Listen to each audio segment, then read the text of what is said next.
Fernanda López Herreiras, psicoterapeuta individual y de pareja en enfoque humanista, especialista en violencia de género, sexual y psicológica en pareja. Capacita en el abordaje de problemáticas de pareja como lo son la comunicación, infidelidad, violencia económica, emocional o sexual.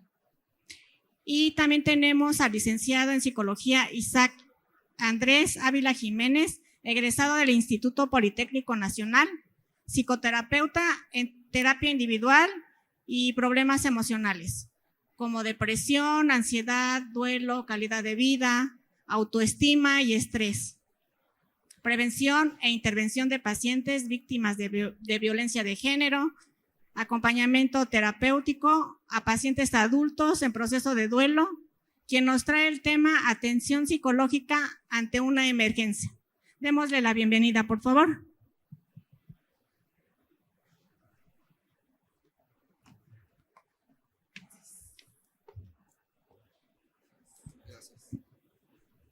Muy buenos días, bienvenidos. Vamos a comenzar con esta presentación que es dar atención psicológica ante una emergencia.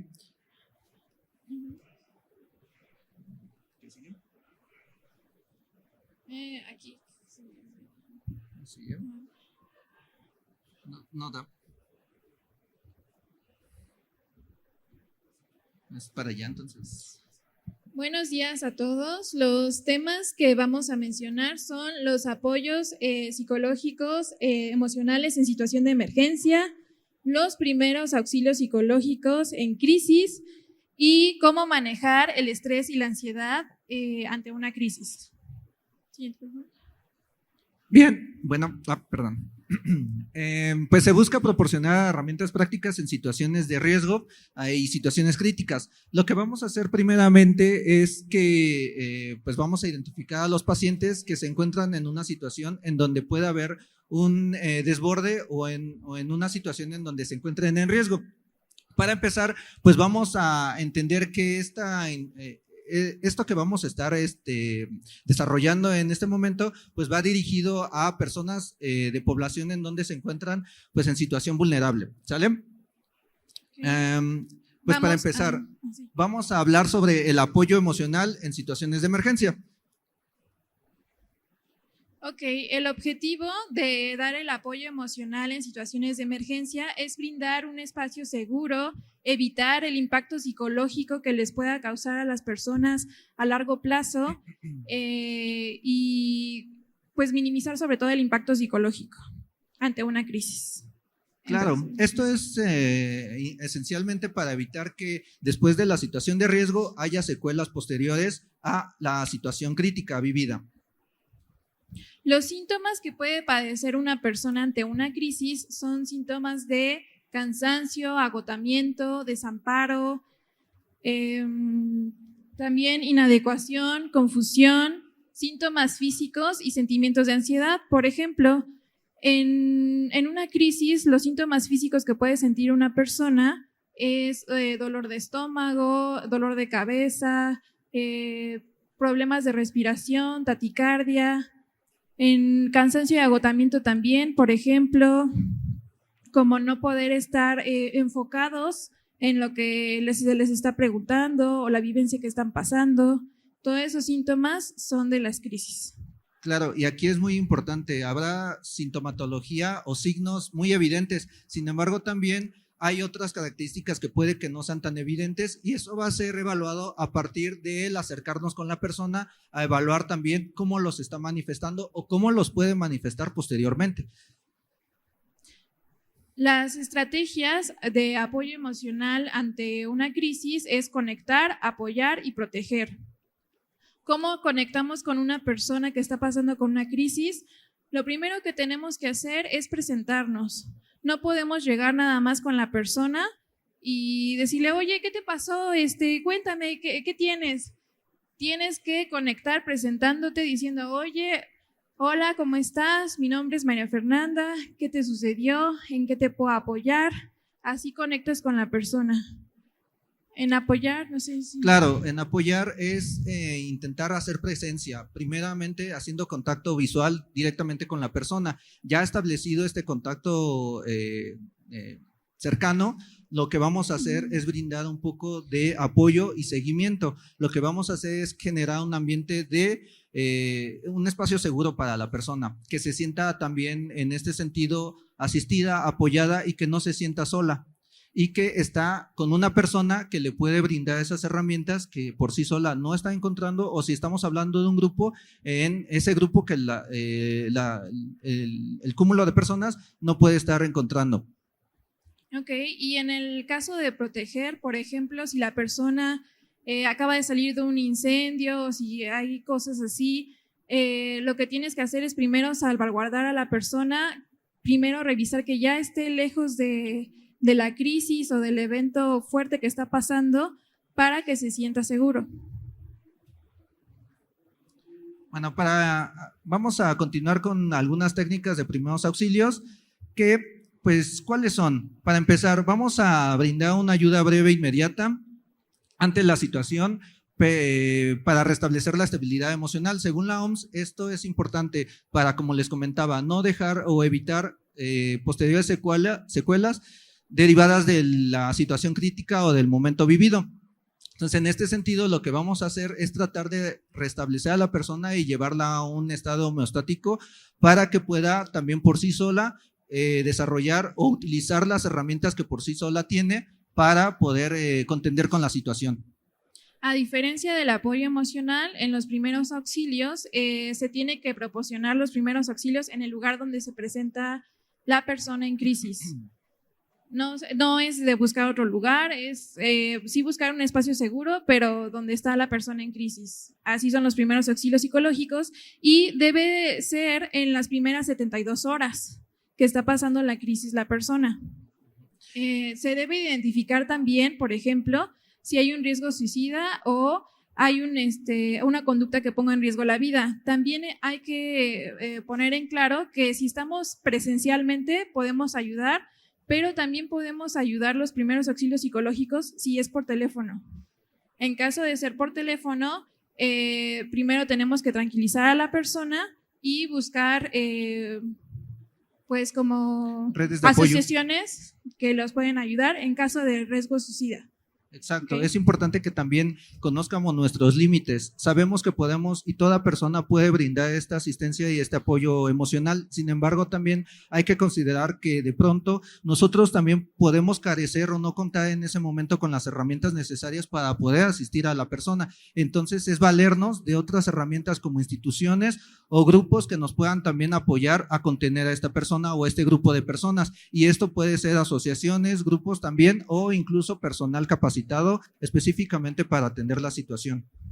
Y bueno, mencionar que toda persona puede realizar primeros auxilios psicológicos, no necesitan ser psicólogos, con estas herramientas van a poder hacerlo.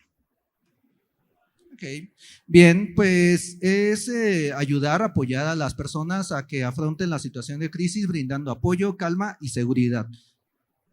Ok, también podemos facilitar la expresión de sus emociones, brindando soluciones y conectarlos con su red de apoyo, dependiendo de la crisis que tengan. Claro, aquí es muy importante valernos de la asistencia también de otras personas. En este caso, cuando nos acerquemos con la persona, identificar si está acompañada o está totalmente sola. Y de todas maneras, en este caso, números de emergencia. ¿Con quién nos podríamos poner en contacto para que haya una asistencia también y un acompañamiento? Es importante que no dejemos a la persona mientras está dando esta información, ya que nosotros, al ser su primer contacto, pues hay que también dar ese acompañamiento y mostrar esa seguridad que la persona, aún así teniendo otras personas a quienes puede recurrir, está esencialmente con la primera que hizo ese primer contacto. Ok, la alianza terapéutica que podemos hacer con un paciente en crisis, los factores que tenemos de tener es empatía, cordialidad, seguridad, mostrarse activo y con pericia, comunicar esperanza y no hacer falsas promesas. ¿A qué me refiero con no hacer falsas promesas? Por ejemplo, si hay una persona en crisis de que su familiar se accidentó, no le puedes decir de tranquilo, todo va a estar bien, porque eso es una falsa promesa.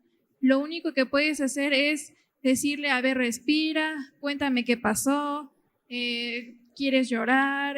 ¿Cómo estás? No le puedes decir que todo va a estar bien o que la persona que está en riesgo va a quedar con vida o no. ¿Ok? Claro, y aquí es muy importante también actuar con empatía. Lo que para esta persona o este grupo de personas puede representar una situación crítica, puede que para nosotros o para otras personas no lo represente. Y sin embargo, es importante no minimizar o no invalidar la situación crítica que está viviendo la persona. Entonces, en este sentido, sí es importante acercarnos en un sentido empático y comprensible para que la persona también entienda que su situación está siendo justamente entendida. ¿Qué necesitas para ser un interventor en primeros auxilios? Necesitas tener escucha activa, validación emocional, respeto, crear una atmósfera y empatía amigable, y toda información brindada tiene que ser de fuentes confiables. Claro, también es importante aquí la confidencialidad de la información. Si la persona en ese momento también se da la oportunidad de abrirse y comentar lo que está sucediendo o lo que le sucedió en su pasado inmediato, es importante que en ese momento nosotros con esa escucha activa vayamos compilando la información necesaria para poder también de alguna manera brindarle la asistencia. No se trata de dar solamente un consejo o decirle qué es lo que tiene que hacer. De hecho, aquí es muy importante que a la persona le demos la oportunidad de que por sí sola vaya brindando esas posibles soluciones que puede utilizar posterior a esa situación crítica. Ya en dado caso en donde nosotros evaluaremos si vemos que está totalmente bloqueada o no encuentra una posible solución, a hacer lo necesario para fomentar o hacer que la persona vaya encontrando una forma o perspectiva diferente de la situación a partir de lo que le vamos mencionando. Por ejemplo, en la validación emocional, si la persona que está en crisis está llorando y no puede respirar, nosotros no podemos decirle, ya, cuéntame, ¿qué pasó? ¿Dónde estabas? Tenemos que esperar a que termine de llorar, validar sus emociones, no querer nosotros obtener las respuestas luego, sino respetar y justo validar a la persona que está teniendo la crisis. Claro, y esto muchas veces puede parecer algo como de solamente hay que actuar con tranquilidad, con comprensión, pero sin embargo, en este sentido también hay que ser genuinos. Si en ese momento también lo estamos diciendo solamente para evitar que la persona se desborde más o incluso nos está generando algo y por el simple hecho de no querer o evitarnos la pena, esto se va a claramente manifestar y la persona lo va a entender también como poco genuino y puede que incluso hasta se altere un poco más al entender que está con una persona que es poco confiable y que tal vez no se le está tratando con el debido respeto a la situación que está viviendo. Los elementos clave para la intervención son observar si estoy en un lugar seguro, como ya les mencioné antes, ver si ya la persona que está en crisis o que está pasando por un accidente o algo, ya lo pueden poner en un lugar seguro. Preguntar si está con alguien o si está solo, eso también nos va a ayudar mucho. Buscar el número de teléfono de su red de apoyo, escucha activa, preguntas abiertas y sobre todo los silencios, validarlos. Por ejemplo, si una persona está en crisis, uno de los síntomas que puede tener es a nivel cognitivo no estar presente, o se le va el habla o no sabe lo que acaba de pasar, está en shock. Entonces nosotros, como siendo los primeros auxilios psicológicos, no podemos obligarlo a que nos responda a cuando nosotros queramos. Tenemos que validar sus silencios a que se calme y ya después que ya esté más tranquila la persona, poder entablar esa comunicación.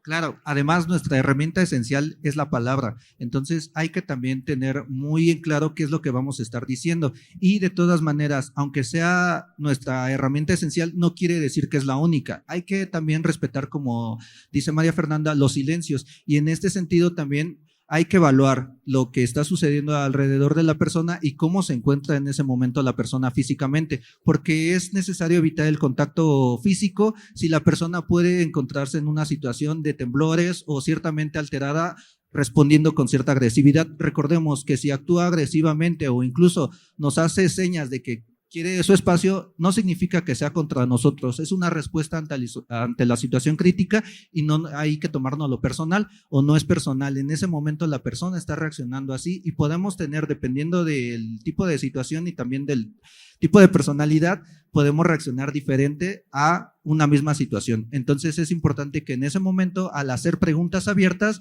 nos dirijamos preguntando primeramente qué sucedió en el pasado inmediato, qué está sucediendo en ese momento o cómo se siente, e incluso preguntar qué es lo que ha pensado acerca de la situación, en el caso de que pudiese estar entablando una conversación. Sí, y en el caso de conectar con la persona, lo que podemos hacer es preguntar por los números de algún familiar, si alguien donde pasó el accidente o la crisis, alguien que tenga cerca, pero en dado caso de que ya pasaron las 72 horas donde se dan los primeros auxilios y todavía ven que la persona está como en shock o en crisis, ahí ya en ese caso lo ideal sería referir con un profesional de la salud mental. Sentido como de desvalorizar o incluso hasta hacer más evidente o maximizar la situación. Vamos a intentar catastrofizar el hecho. Puede que esté sucediendo una situación que, claro, amerite cierto desacomodo, cierto movimiento que la persona pues esté expresando mediante la alteración. Sin embargo, nosotros hay que también identificar cómo nos estamos sintiendo en ese momento y también mantenernos en equilibrio y en calma. ¿Para qué? Para que, como les comentaba, es una forma en la que nosotros también, mediante nuestras expresiones, manifestamos y damos esa seguridad o esa imagen de que está con una persona que puede manejar la situación o puede gestionar también sus emociones. Entonces, es importante que aquí evitemos, como por ejemplo, actuar más bien como la persona puede estar actuando. Si está de alguna manera actuando como con mucho movimiento físico, con un tono de voz muy elevado, gritando, entonces hay que evitar nosotros actuar como la persona lo está haciendo y más bien en una relación más ecuánime. También lo que debemos de evitar es mostrarnos amenazantes o críticos. Por ejemplo, si pasara una situación de que se quemaron los niños con la estufa, nosotros no le podemos decir a la mamá, ay, ¿cómo se le ocurre? ¿Por qué dejó a los niños con el fuego? ¿Que no tiene cuidado? Eso es lo que debemos de evitar, no ser críticos y atender a la persona en crisis, no hacer juicios ni mostrarse amenazante. Claro, muchas veces también hasta el hecho de esbozar una sonrisa o el de reírse de la situación puede que incluso también genere un espacio hostil y que la persona, pues lejos de estar pues lidiando con esa situación, más bien lo interprete como una exageración y esto posteriormente deje secuelas a largo o mediano plazo. Bueno, como ya mencioné antes, debemos de evitar las falsas promesas, no tenemos que decir de todo va a salir bien, que tu familiar va a estar a salvo, evitemos hacer eso, ¿sale? Bien. Antes de comenzar a hacer una dinámica con ustedes, también es importante que, como les mencionábamos, conocer nuestros límites. Primeramente, ahorita que estamos en una situación donde podemos estar hablando tranquilamente de situaciones críticas o de alteraciones en donde posiblemente podamos reaccionar desproporcionadamente ante eventos que no consideramos, bueno, sean fortuitos o sean algo que ya tenemos contemplado, es importante que nosotros vayamos también identificando lo que podemos sentir con base a ese tipo de situaciones, con experiencias pasadas, por ejemplo, y que también sepamos que aunque todos podemos brindar esa atención o podemos acercarnos para brindar asistencia, no significa que están obligados en ese momento a hacerlo. Es importante también, como les comento, identificar, por ejemplo, emociones básicas. ¿Qué podemos sentir en una situación crítica? El más común es el miedo. Entonces, claro que va a generar miedo el afrontarnos a una situación desconocida, o aunque ya sea conocida, es novedosa en ese momento. Lo importante entonces ahí es identificar nosotros primero cómo nos sentimos para poder saber si vamos a brindar la asistencia o la ayuda. Si nosotros nos encontramos en ese momento alterados, pero queremos ayudar, evidentemente lo que vamos a hacer es, pues de alguna manera expresar o manifestar ese malestar en las demás personas. Bien, bueno, me gustaría que nos apoye del público, levantando la mano, claro, voluntariamente, 4 personas que quieran participar y hacer una dinámica con nosotros. Aquí tenemos un participante, tenemos 2, son voluntarios, si no víctimas. 3, ¿sí? 3, ¿una más? Una más. ¿Sí? No se van a arrepentir. Adelante, Pasen si gustan de este pasar lado, de este por favor. lado.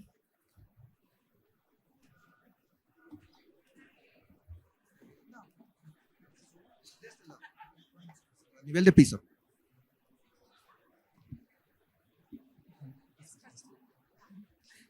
Vamos a mirar hacia el frente. Y los vamos a vendar.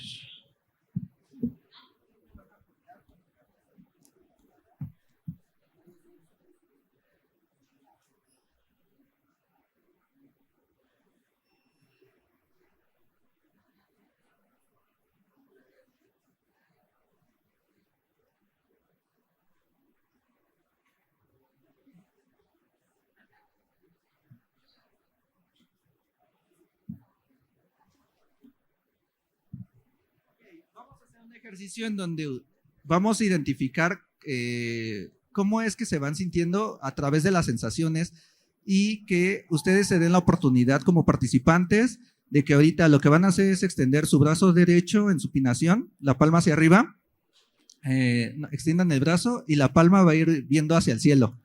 No, hacia enfrente y la palma viendo hacia arriba. Ajá. Así está bien, exacto, muy bien. Ahora yo voy a pasar con ustedes y les voy a dar un objeto. Quiero que interactúen con él y que vayan experimentando la sensación que les va produciendo sin destaparse los ojos. En todo momento yo voy a estar con ustedes. Si se sienten mal, si tienen un malestar, por favor, háganmelo saber y podemos suspender la dinámica. De todas maneras, ustedes dense la oportunidad de experimentar esto hasta el final.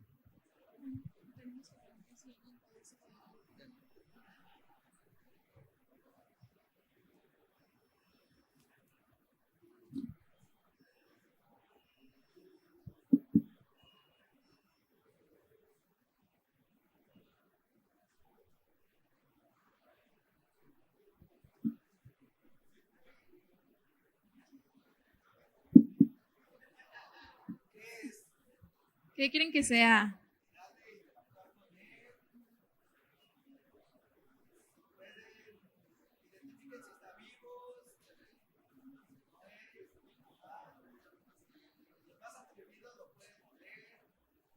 Ajá. Con todos sus sentidos.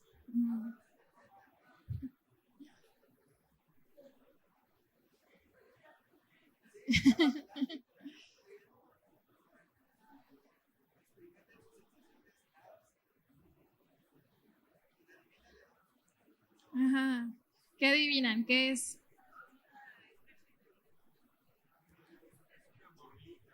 Otra vez, May. Una como escarcha de Navidad. Una escarcha de Navidad. Como si fuera un erizo. Erizo. ¿Está vivo? ¿Está vivo, inerte? Es de papel. ¿Qué sensaciones te produce? Cosquillitas. Ok, bien. Voy a pasar con una bolsa y lo van a depositar ahí adentro, ¿sale?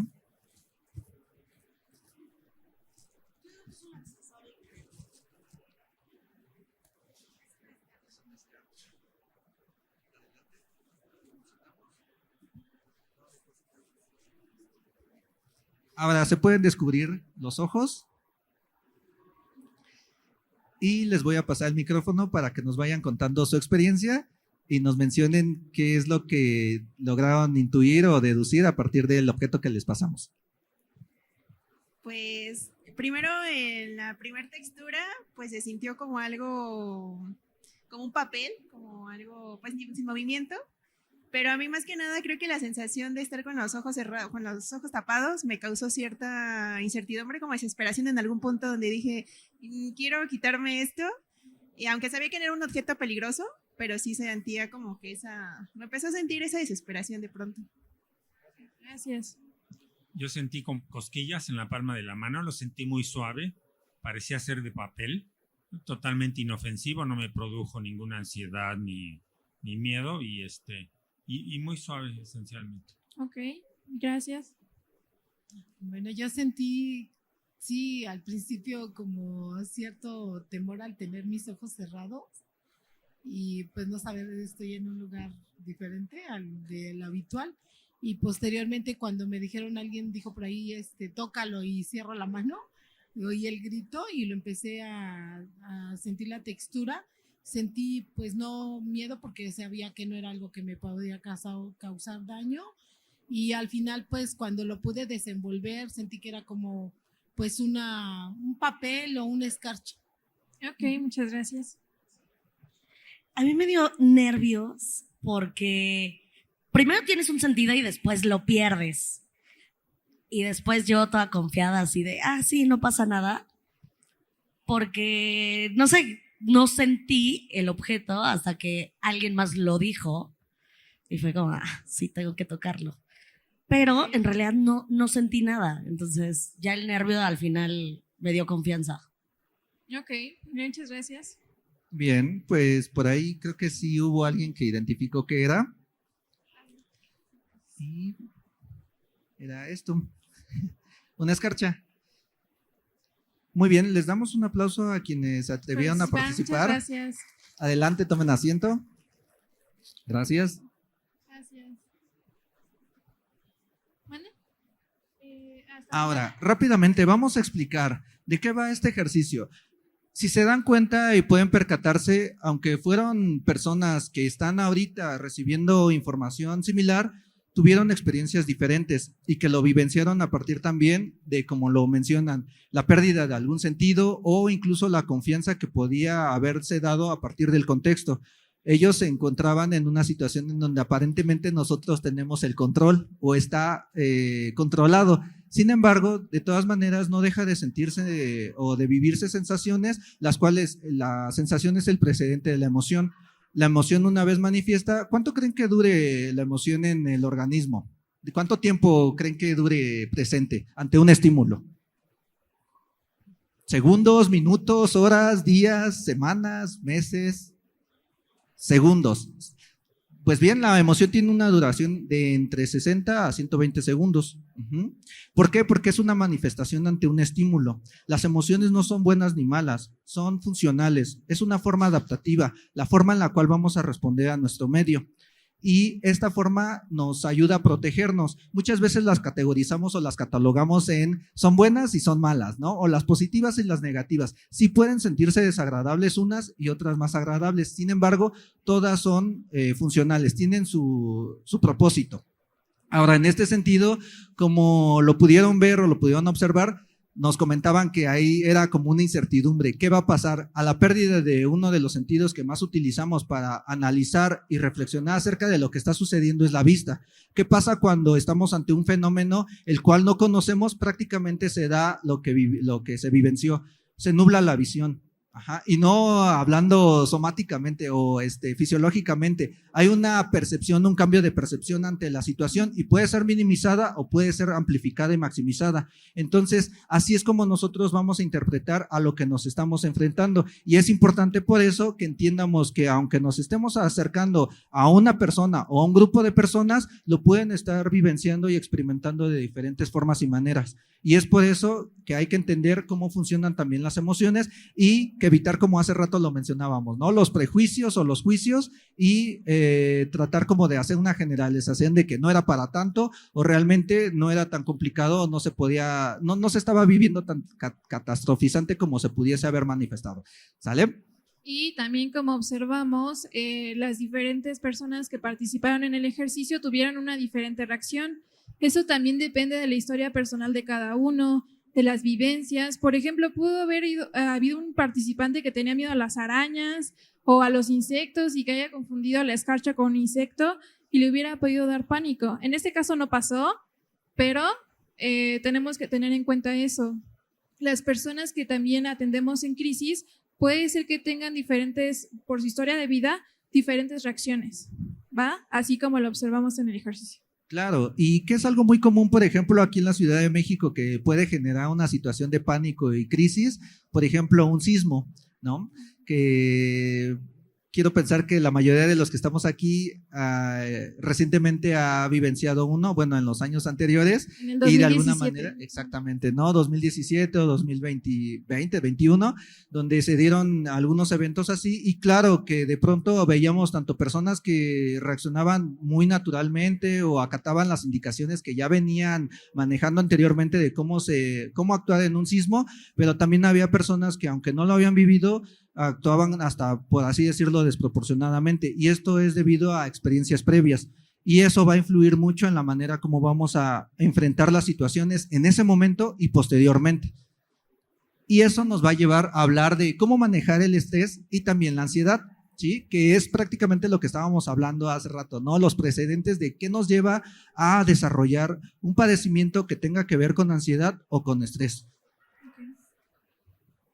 Por ejemplo, el estrés es un estado psíquico caracterizado por mucha tensión de manera nerviosa, violenta y es largamente mantenida. El estrés puede durar mucho tiempo y se puede convertir incluso en ansiedad. Puede derivarse de algo que ocurre en nuestro interior o en nuestro exterior. Puede ser por factores familiares, por factores del trabajo, por factores internos. Se pueden generar desde ahí el estrés. Puede ser intermitente y pasajero o crónico.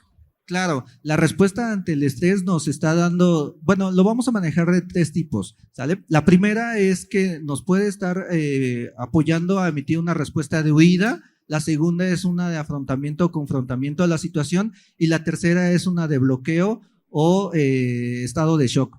Es importante que tanto la primera como la segunda, como enfrentarnos a la situación, pero de alguna manera va a haber una reacción en donde nos quedemos paralizados ante la situación, ya sea porque es novedosa o porque es demasiado impactante. Entonces, en este sentido, también es importante identificar, primeramente, como les digo, para poder ir identificando en otra persona cómo se siente, identificarlo en nosotros mismos, cómo hemos actuado ante situaciones, por ejemplo, de familiares o, por ejemplo, laborales, donde el estrés es prolongado. Vamos a hablar de que hay diferentes niveles de estrés, pero vamos a manejarlo en 2, que es el eustrés y el distrés. Vamos a decirlo de alguna manera, es un estrés positivo y un estrés negativo. El estrés positivo es el que nos ayuda a contender con la situación y hacer el gasto energético inmediato para pues superar el peligro o la situación demandante. Y el segundo es un estrés el cual se prolonga y se mantiene por determinado tiempo y el cual nos está llevando a niveles críticos o crónicos en donde va a haber claramente un desgaste tanto físico como mental. En el caso de la ansiedad puede durar un poco menos, pero la ansiedad se caracteriza por un exceso de futuro, por pensamientos catastróficos acerca del futuro, pueden percibirse muy amenazantes para la persona. También la ansiedad puede distorsionar la realidad de cómo estás teniendo tu vivencia y también la ansiedad puede aumentar tus problemas. Ahora, muy importante, ¿cómo identificarla? Muchas veces creemos que esto es de índole solamente emocional o mental, pero también se puede manifestar en el cuerpo. ¿Cómo identificamos, por ejemplo, cuando nos sentimos ansiosos? En el cuerpo seguramente va a haber temblores, tal vez sudoración en palmas o plantas de los pies, incluso también, dolor de estómago o sensación de agotamiento o bajo tono muscular. Y mentalmente puede que haya una rumiación de pensamiento. ¿Qué es la rumia de pensamiento? Pensamientos sobreacumulatorios o que se van empalmando uno con otro, ¿sí? Entonces, a veces es como que tenemos muchos pensamientos en la cabeza, pero no le damos secuencia o hilo a uno solo, o incluso uno nos lleva a un escenario y ese escenario nos lleva a otro, y constantemente es la generación de escenarios el cual no nos permite visualizar la situación claramente.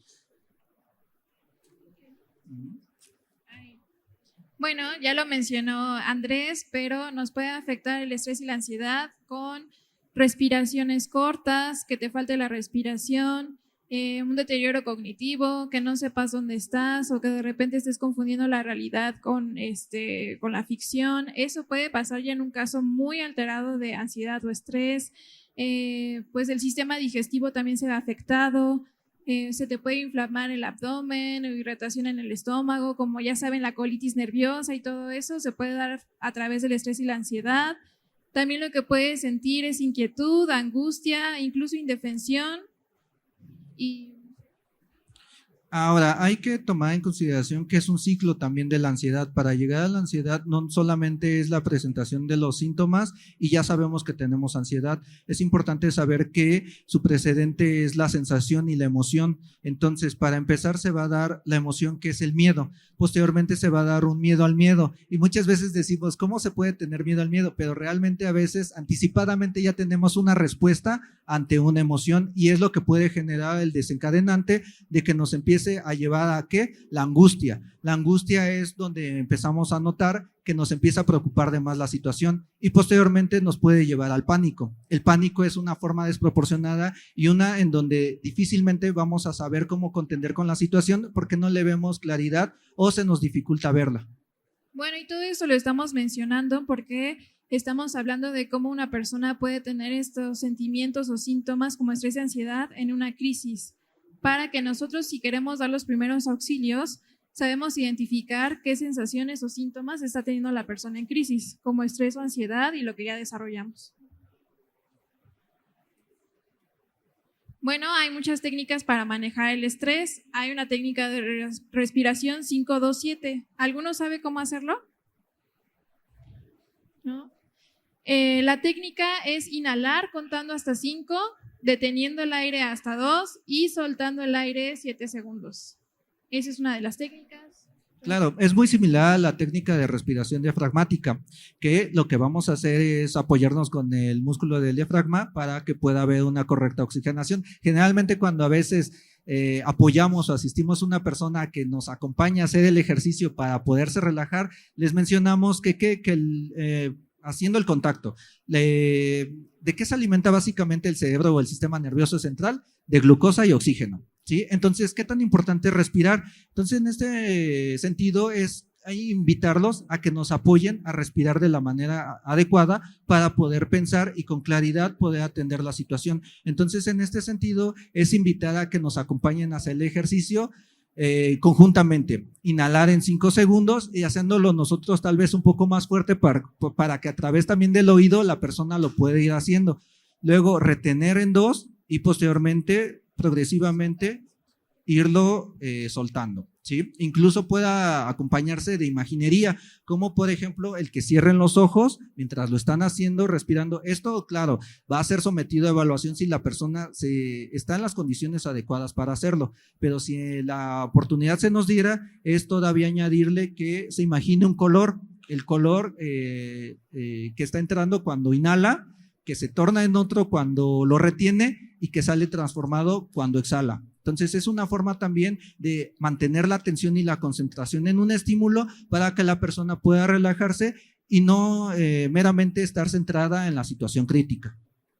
También para manejar el estrés ante una crisis es delegar las cosas. Por ejemplo, nosotros si queremos brindar esos primeros auxilios psicológicos, si queremos ayudar a todos al mismo tiempo, también nosotros nos vamos a estresar. Entonces, lo ideal sería delegar las cosas o incluso a la persona que está teniendo la crisis, que si está presentando alguna situación, que también delegue las situaciones que necesita para que pues, pueda manejar ese estrés, ¿no? También poner límites es una forma también de quitar el estrés. Otra cosa que podemos también para manejar el estrés es cuidar nuestro cuerpo con las necesidades básicas. Por ejemplo, dormir bien, comer bien. Luego en situaciones de crisis eso lo olvidamos. Como estamos desconectados un poquito por el shock, por lo que estamos pasando, nos olvidamos de comer o dormir a nuestras horas y eso es básico para evitar el estrés y la ansiedad.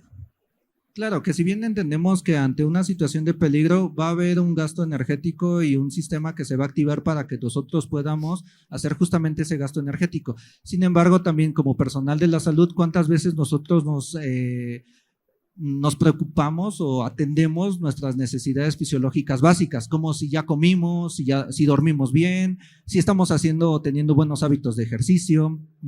Entonces, en este sentido, muchas veces cuando atendemos también o apoyamos en situaciones de crisis, es también tener ese autoconocimiento y ese autorreconocimiento de cómo nos encontramos en estado de salud general para poder también brindar esa asistencia y evitar evidentemente que pues nos supere una situación estresante o de ansiedad. Bueno, ya lo han escuchado, yo creo que en muchas redes o en TikTok o en Instagram, que una de las cosas que ahorita nos está afectando a todos es el cortisol. Por el estrés que ya tenemos en la ciudad o por el trabajo excesivo que tenemos en nuestro país, uno de los recursos que tenemos como alternativa para combatir el cortisol es hacer ejercicio. Eso es uno. Claro, que son dentro de pues de cubrir estas necesidades fisiológicas básicas. Posteriormente, pues también la seguridad, el tener también condiciones adecuadas en las cuales también nosotros podamos sentirnos seguros, como por ejemplo acceso a la vivienda, la educación, algunos otros servicios básicos también que nos puedan brindar también pues una buena calidad de vida. Aparte, pues escalando en esta pirámide que les estamos presentando, pues sería la afiliación. Es importante también contar con redes de apoyo. No nada más es el hecho de pues atenderlos y lo sabemos hacer, sino también contar con otras personas que nos puedan apoyar en este sentido, como otros profesionales que nos puedan también brindar más información para ir pues mejorando y atendiendo las situaciones de forma más efectiva. Entonces, en este sentido también es importante pertenecer a un grupo, hacer actividades que nos permitan también conocer o ampliar nuestras redes de apoyo y que así nos van a hacer pues tener una calidad de vida mucho mejor.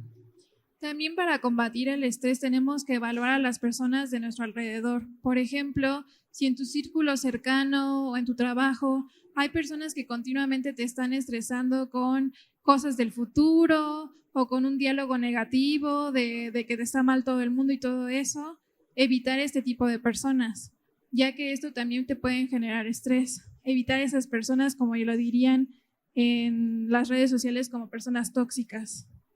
También eso puede reducir el estrés. Claro, y también hablando del reconocimiento, pues es importante la validación y el constante estar manejando una narrativa y un discurso interno saludable, el estarnos también elogiando y reconociendo lo que estamos haciendo, los logros que estamos alcanzando y también las áreas de oportunidad que tenemos, sin utilizar un lenguaje demasiado exigente o demasiado severo. Entonces es importante también estar manejando pues constantemente narrativas internas saludables. Y posteriormente pues estamos hablando de autorrealización. No significa que la autorrealización va a llegar después de tener cubiertas todas estas necesidades. Es importante también contar con esa visión y esa forma de ver las cosas de con qué tantas cosas contamos, con qué tantas personas contamos y recursos, y que es importante validarlos, que no significa que muchas veces por la cuestión de la comparación, como ya lo decía mi compañera, incluso en ambientes laborales o contextos en los cuales estamos sometidos bajo presión o ante constantes críticas, nosotros pues no visualizamos y no contemplamos todas esas herramientas que tenemos para poder hacer frente a situaciones que pues tal vez otras personas no tienen, y de pronto es también tratar de validarlas y reconocerlas. Bueno, ya por último, lo ideal es salir del modo de alerta. ¿Cómo podemos salir de modo alerta? Esto, como les mencioné antes, depende de cada persona, cómo se relajan. Hay personas que con meditaciones les ayuda a relajarse, haciendo ejercicio, leyendo un libro. Depende del autoconocimiento de cada uno, de cómo puedan evitar ese estrés de esa forma. Claro, y ahora vamos a pasar a pues cuál es en una tablita lo ejemplificamos.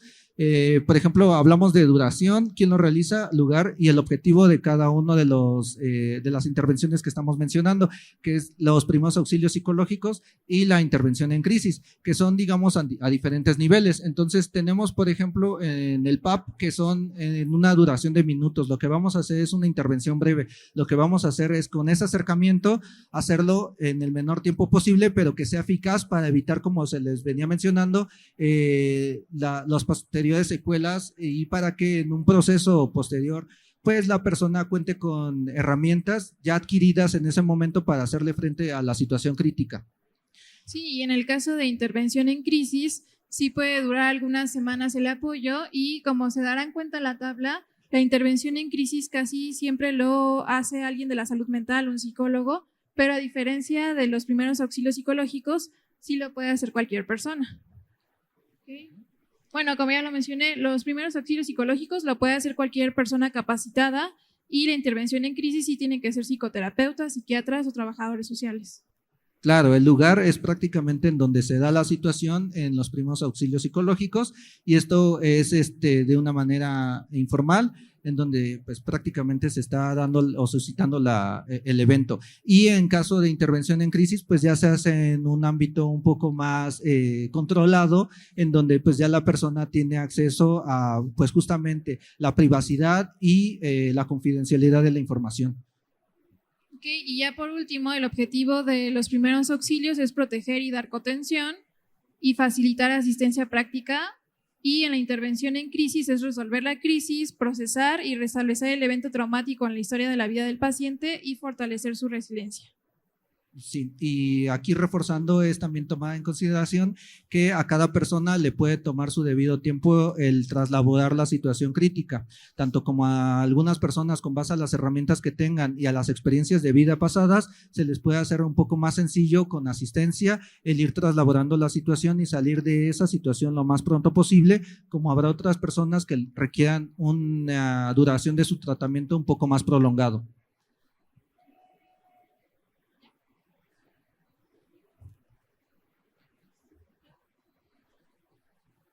Bueno, pues ya para finalizar y cerrar, concluimos que pues los primeros auxilios psicológicos es esencial en el momento en el que se está presentando la situación crítica en el evento y que es importante, como les mencionaba en un principio, reconocer también nuestras capacidades.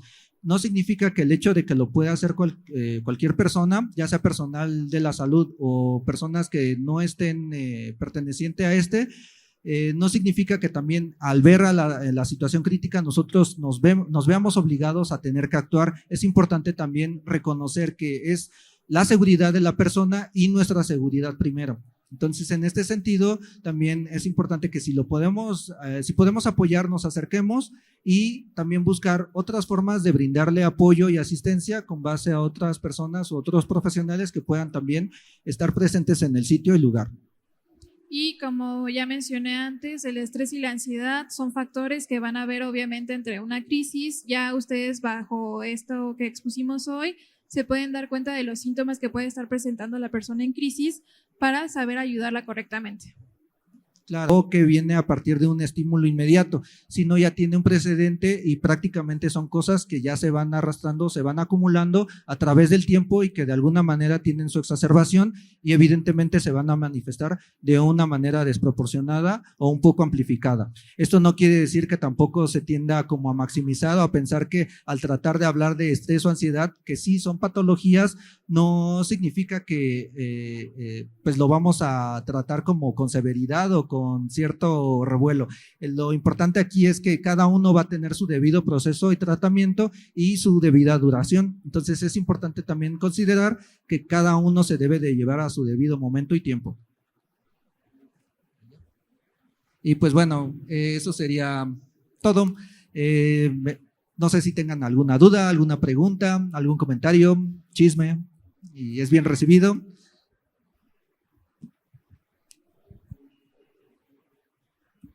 Gracias. A mí me ha tocado, yo doy algunas capacitaciones de evacuación en caso de sismo, en la hipótesis de sismo, y cuando hay una persona que grita o llora, incluso contagia ese conducta a otras personas, hace más difícil el tener que evacuar. Esa es una de las reacciones. Y la otra, que se paralizan. Necesitamos circular, caminar y se quedan quietos. ¿Cómo puedo yo manejar a esas personas para que no afecten a los demás, ¿no?, ante ese entorno de emergencia? Bien, pues lo primero, como ya habíamos mencionado, es el acercamiento. ¿Cómo podemos apoyar? Y bien es la acertada la forma de decirlo. Apoyar no significa que en este momento, al ver que la persona no está avanzando o que incluso no caemos en desesperación porque pareciera que colectivamente está afectando a las otras personas y que lo que está haciendo es que el fenómeno se propague. Lo principalmente es no intentar retirar súbitamente a la persona, como excluirla de la situación. Es importante en ese momento hacer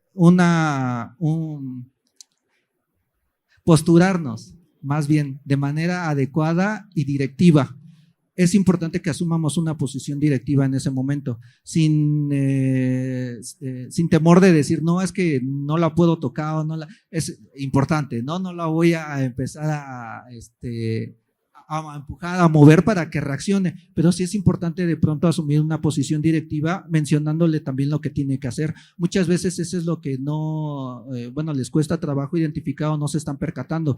Entonces, puede que estén otras personas imitando lo que ven colectivamente, u otras se ven absortas ante la situación y aparentemente no tengan una reacción, pero lo importante aquí es mantener un tono de voz claro y directivo para que la persona en ese momento pues pueda ser guiada, y posteriormente ya es identificar en qué espacio la puedo mantener segura para ahí entonces dar estos primeros auxilios psicológicos. Pero en el momento, en la situación, es importante también movilizarla para que pues se sienta o esté más bien en un espacio seguro, y ahí es donde se dé la intervención. Por ejemplo, en el caso de que menciona de que la que está gritando, ahí lo que podemos hacer es el contacto, de decir, a ver, tranquila, ¿cómo te llamas? ¿Qué pasa? Ya sé que es una emergencia, pero decir, me llamo tal, ok, vamos a salir por este lado, puedes dejar de gritar, pero primero presentarte, saber su nombre y decirle esa indicación, como menciona Andrés, muy directivo. En el caso de la persona que está en silencio, pasmada, pues sí no hay otra técnica más que ser más directivo y decir, muévanse todos, porque si no, se va a caer el edificio o pueden quedar ahí, ¿no? Morir.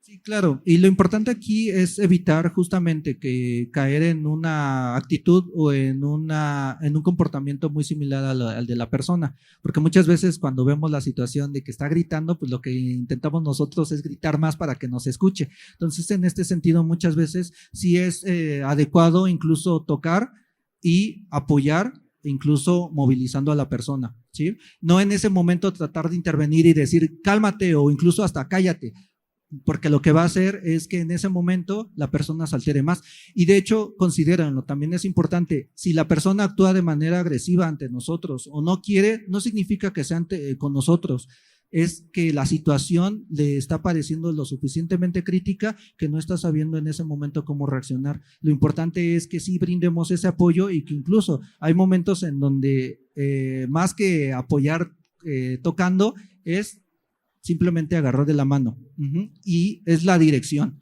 O sea, en ese momento no es cálmate, cállate, ya hasta que estemos en un espacio más adecuado y seguro, entonces sí, ya tratamos de minimizar el impacto hablando, y siempre en todo momento es hablar, porque justamente lo que vamos a evitar es dejar como que daños posteriores en el que pues haya estado primer contacto con una persona igualmente agresiva, o incluso pues manejándolo de una manera también con desesperación.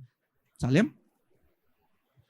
Y no sé si lo han visto en películas o así, pero la persona que está pasmada, luego pasan en películas que les dan una cachetada o así para que reaccionen. Hay que evitar eso. Eso no los va a hacer reaccionar más, incluso puede que se queden más pasmados de lo que ya estaban. ¿Ok? ¿Alguna otra duda, pregunta?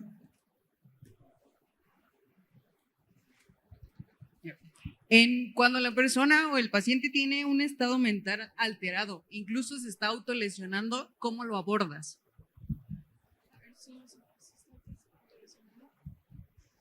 Aquí es importante que, primero, lo que les comentábamos, ¿no? Si estamos viendo que hay un riesgo potencial de autolesión o lesión, o incluso cuando es en casos de riesgo como suicida, lo principal es pues brindar un espacio seguro. En este caso, no directamente se acerquen a la persona o la aborden, porque puede ser potencialmente peligroso, ya que, como estamos diciendo, tienen una reacción y en este momento la tiene hacia sí misma. Puede que posiblemente reaccione en forma pues contra ustedes. Entonces, en este momento lo importante es tratar de acercarnos y hablarles.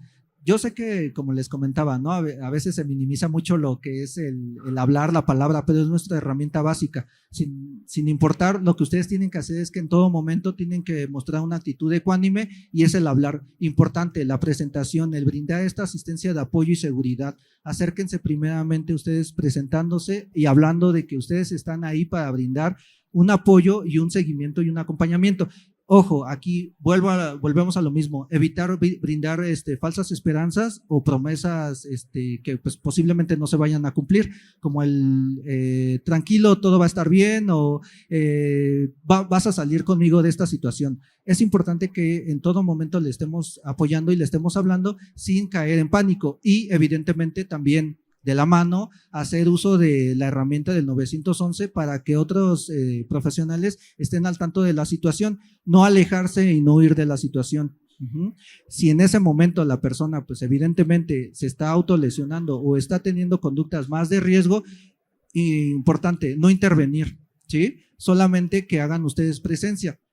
Y es importante que, como les comento, no están obligados a tener que actuar, pero es importante que sí se queden si están presenciando la situación. Bueno, también obviamente es importante la contención y también la red de apoyo. Preguntar si la persona que está practicando las autolesiones, si está sola, si podemos recurrir con alguien más de apoyo que esté en casa o con la persona que está practicando las autolesiones, porque eso también nos puede ayudar a nosotros a que le podamos brindar más apoyo, pasándonos si está, por ejemplo, por llamada, pasarnos al papá, a la mamá, a la hermana, a la tía, para poder decirle qué hacer o evitar que tenga los objetos que le pueden hacer daño y también así podamos rescatar a esa persona. ¿Algo más? ¿Alguna otra pregunta? A mí me gustaría preguntar algo en específico. Para el personal de salud, se nos dice que éticamente tenemos que no involucrarnos con los pacientes, no llevar un sentimiento emocional. Pero como profesional de salud, en ocasiones nos ha tocado atender a familiares.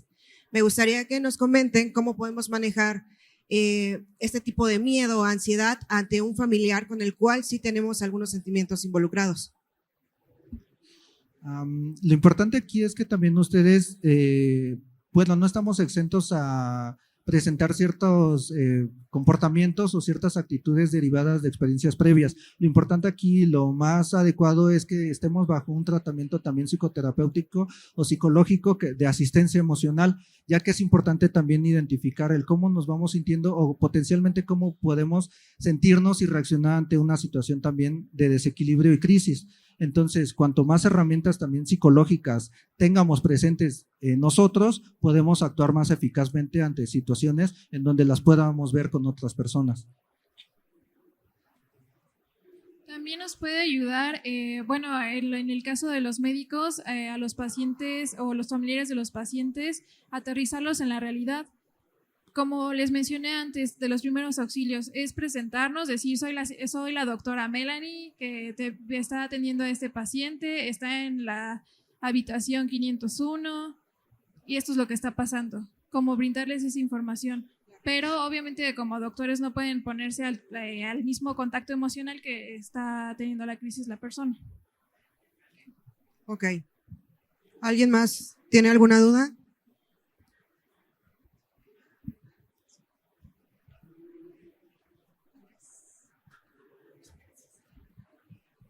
Agradecemos a los licenciados por tan importante ponencia y por parte de Medical Expo queremos entregarle estos reconocimientos.